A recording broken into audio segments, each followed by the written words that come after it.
Emmer says, Clarity Act has momentum. Predicts Trump signature. House majority. Whip Tom Emmer said, The Clarity Act has the political momentum to clear Congress and reach President Trump's desk, pointing to the 15-9 bipartisan vote that moved the Senate Banking Committee's version of the bill forward.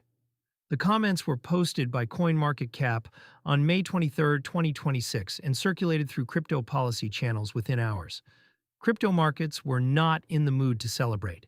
As of May 23, 2026, BTC traded near $75,423, down 2.7% over 24 hours, while ETH sat at $2,062, 3.2%, and SOL at 8417, 3.1%. The Fear and Greed Index read 35. Legislative momentum does not change the immediate tape, and traders are not pricing clarity passage into spot. Inside the 15-9 Senate banking vote, the Senate Banking Committee's 15-9 result is the data point Emmer leaned on. A 15-9 split is comfortably bipartisan for a crypto bill in a chamber where past committee votes on digital asset legislation have been narrower or strictly party line. Banking is also the more contested of the two committees that touch crypto market structure, because it brings in the prudential regulators, the OCC, and stablecoin and custody questions that some Democratic members have flagged as consumer protection issues. Senate Agriculture still has to mark up its piece of the bill before the combined text moves to the floor. That second markup is the real test of how durable the bipartisan coalition is, because agriculture covers the CFTC's jurisdiction over digital commodities, which is the structural core of clarity. The House passed its version last year. The Senate is the bottleneck. Emmer's read on the path forward.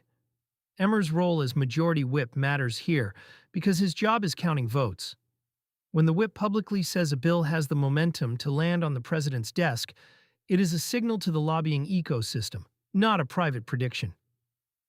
Crypto industry groups have been pushing hard for a clarity signature this Congress, and the whip endorsing the timeline tightens that pressure. He did not commit to a vote date.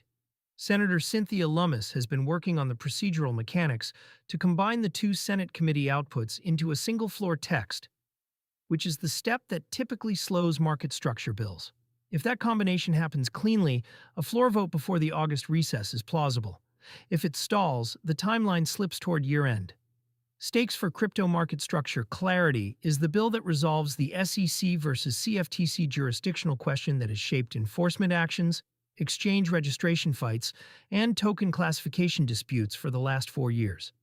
The bill assigns most digital commodities to the CFTC, sets up a registration path for digital commodity exchanges and brokers, and carves out specific accommodations for decentralized protocols. For U.S. exchanges and custodians, passage would replace ad hoc enforcement guidance with a written rulebook. For developers, it would narrow the SEC's ability to treat token issuance as an unregistered securities offering by default.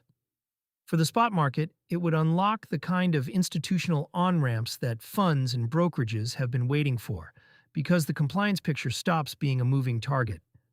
It would also affect adjacent fights: the Fed's skinny master accounts proposal for crypto firms, the OCC's National Trust Charter approvals, and the prediction market's regulatory standoff all sit downstream of where clarity draws the line. 3 checkpoints ahead. 3 checkpoints will tell you whether Emmer's prediction holds. First, the Senate Agriculture markup, which has not been scheduled publicly.